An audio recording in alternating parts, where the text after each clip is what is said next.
Welcome to our first summertime stroll through Woodby House and Garden. Today is May 10th, 2026, here in our Zone 9A garden. And we moved in to this house and to this property 4 years and 1 season ago.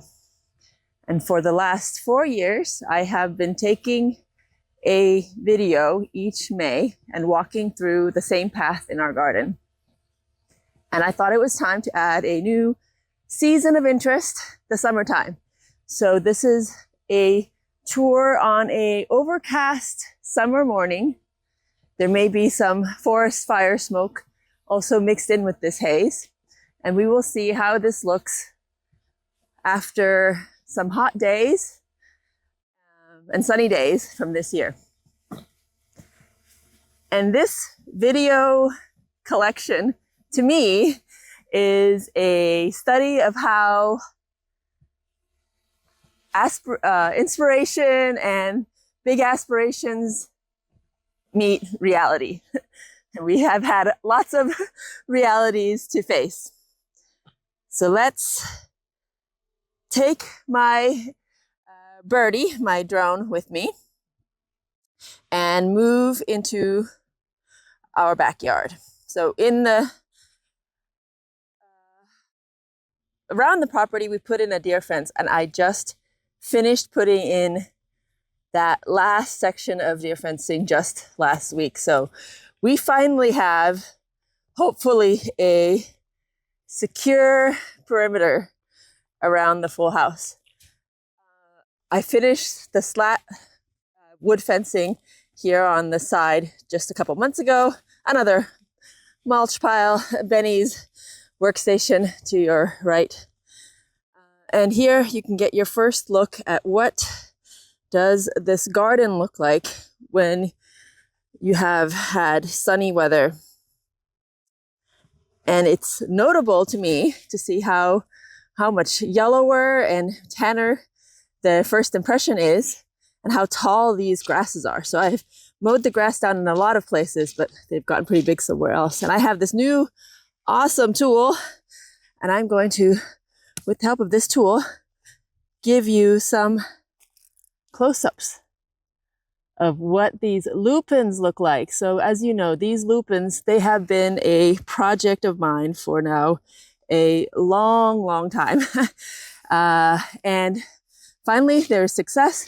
And not only is there success, these lupins now have seed pods on them. So I am hopeful that I will be able to harvest some of the seeds and then to be able to grow even more lupins. And I love the lupins because they remind me of my childhood memories in Finland and all these summer road trips where along the long roads you have big plumes of lupins. Ironically, in Finland, lupins have now been categorized as an invasive weed. So I don't think you could plant these in Finland anymore, but I can do what I can here in my own home.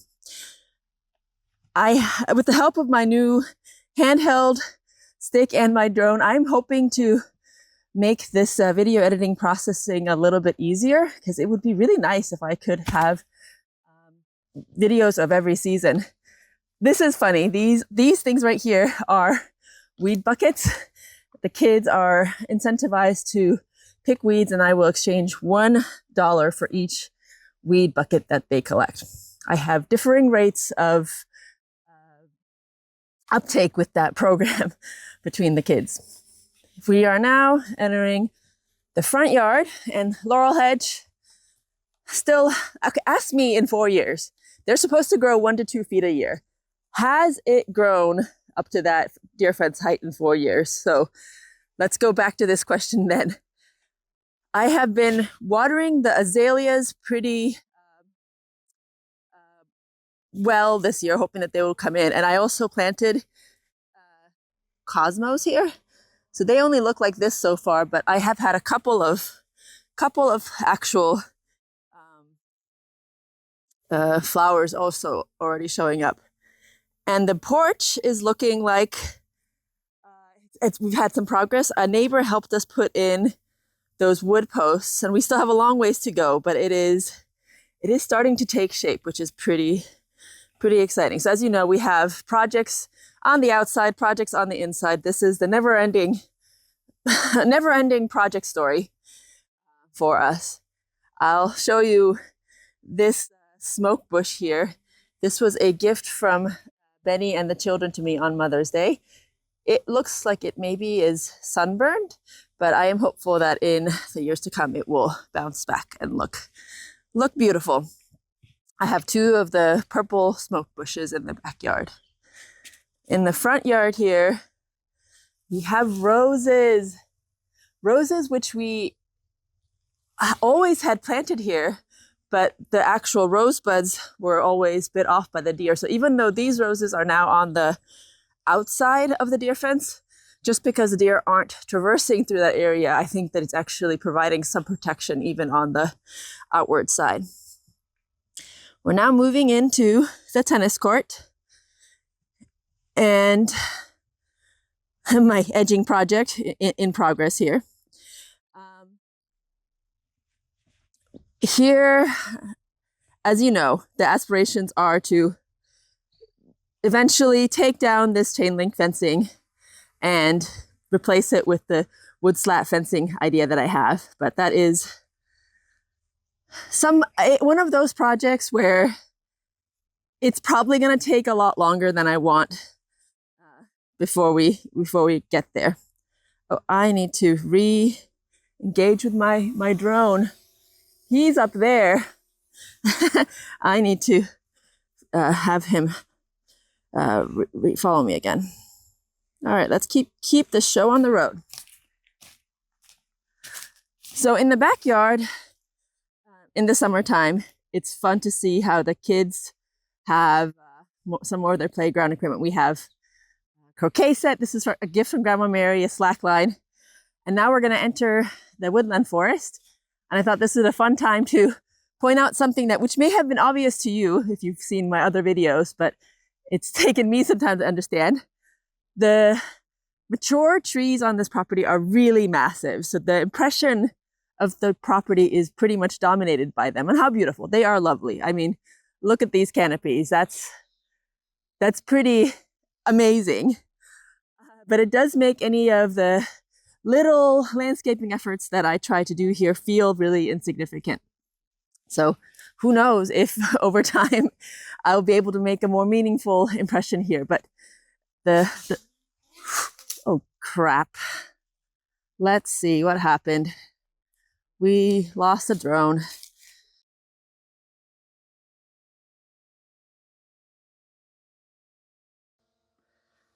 Let's try this again. Okay.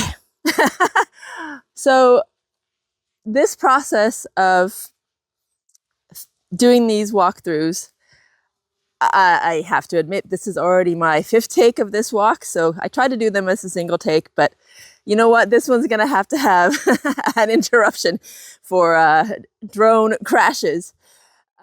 But I am a one-man show. I'm my own audio, my own videographer, my own second camera, narrating live, setting up the scene. So these are not professional videos by any means. But I still hope that they are a wonderful documentation of our simple little life here in the Pacific Northwest. We are now entering the back corner of the property. And this area, this is the one corner where we know that the deer have been coming through. They have been making their way through the corner of the fence, and I keep zip tying it together. So I am hopeful that they will stay out in the years to come. I don't know if you can see this, but this is a comedic example of what happens when the deer do try to come through. The wire mesh is pretty invisible on the video, but there is a deer impression in that mesh from a deer that had been stuck inside the fence and then tried to push their way out. This is another area of the yard where the summertime garden looks pretty different from the springtime garden. So the grasses are really tall and the color tone is really pale tans and browns. And it's interesting to also see how impressively tall the stinging nettles and the blackberry bushes are on the opposite side of that fence. So 8-foot tall stinging nettle, that's a thing. And also blackberry bushes that not only grow on the other side, but then go up to 8 feet and then back down again. I came through here a few days ago to just cut down the blackberries so that I would be able to walk through here. They make a pretty treacherous path with their spikes. We're coming up to the orchard, and I've done a lot of weeding here and a lot of trying to establish what these borders will look like. The Sweet Williams are still not really many flowers, but they have provided a nice green ground cover. And my yarrows, let's see if I can get you a close-up shot. They have come in, and we now have some pastels and pinks. So that's pretty neat. So this is one of those things where I had sworn off the flowers or the seeds for flowers, saying that they weren't me, only now to have come around and retried this year, and I had more success. So that encouraged me to try again. Now we're entering the hoop house, or the hoop house. Well, I can have you take a look at what I have going on in here. I have my tables and my plants in pots. So that is the future of Woodby Garden is happening in the hoop house. In this orchard area, before we finished the deer fencing, the deer did get in, so they ravaged most of my fruit trees, with the exception of the fig tree here. It's interesting, if you need a deer-resistant fruit tree in the Pacific Northwest, plant figs. Apparently, they don't like that. So now we'll have another vantage point of this border area that I've been working on. And it's fun to see a couple of flowers. So here is an example of another rose. This is a drift rose. I got these from Costco. And then I have also my dahlia story, which is fun to see here. So I ordered a packet of pink and white pom-pom dahlias, but that's not quite what I got. So we have yellow dahlias. They're still pretty, but I suppose with the seeds, you don't always have a guarantee of what you will receive. I don't know where my birdie friend is going. Hopefully they will fly around this tree and then follow me. We're now entering the main lawn areas of the property, and up ahead is our fire pit area. And this zone, as you know, if you look at our videos from the first 4 years, from 4 years ago, this area looked so different. I don't know the total count, but maybe 20 trees were taken out. And so this area changed from a shade garden to a now very sunny, grassy garden. So it is an interesting transformation of what happened there. The gardening is still, in my mind, one of the most fantastic ways of getting out there and shaping your environment compared to my building aspirations, which require hundreds of thousands of dollars. The gardening just requires pruners and motivation and time. That is the one thing that I always find surprising. In other people's homes, they plant something and it grows. In my house, some things grow, some things don't grow, and then some things are nibbled down by deer. So I have many examples of, especially my katsuras. I plant them, and then the deer come through and nibble at them. So they look smaller after 3 months as opposed to growing anything. It's really, really frustrating.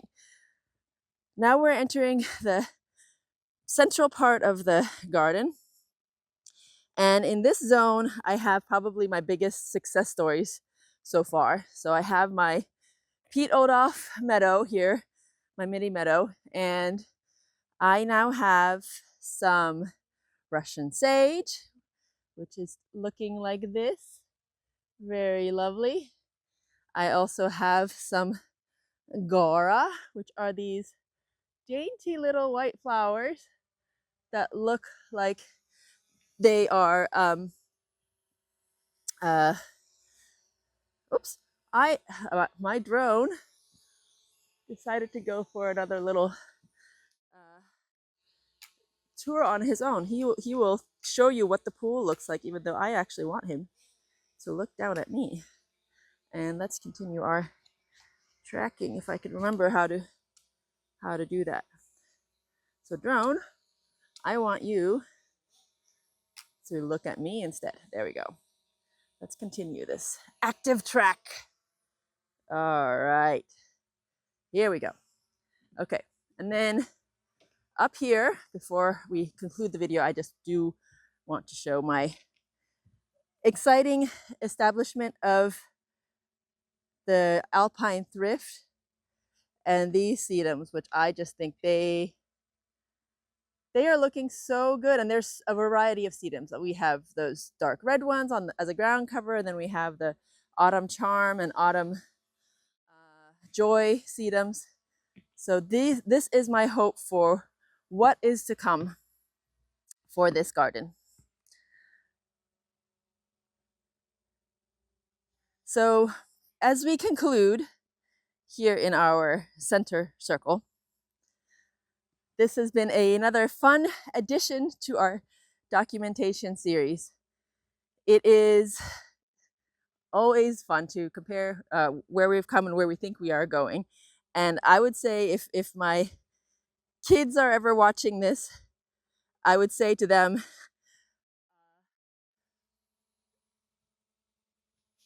please be encouraged to take on really big and challenging projects, unless there is some reality that is making it so obvious for you that you cannot take it on. Just go for it. Dream big. It's a wonderful motivator to have a challenge that's difficult. So until next time, I hope that you have a fun time in your garden, and I will see you, I hope, in the fall. Goodbye.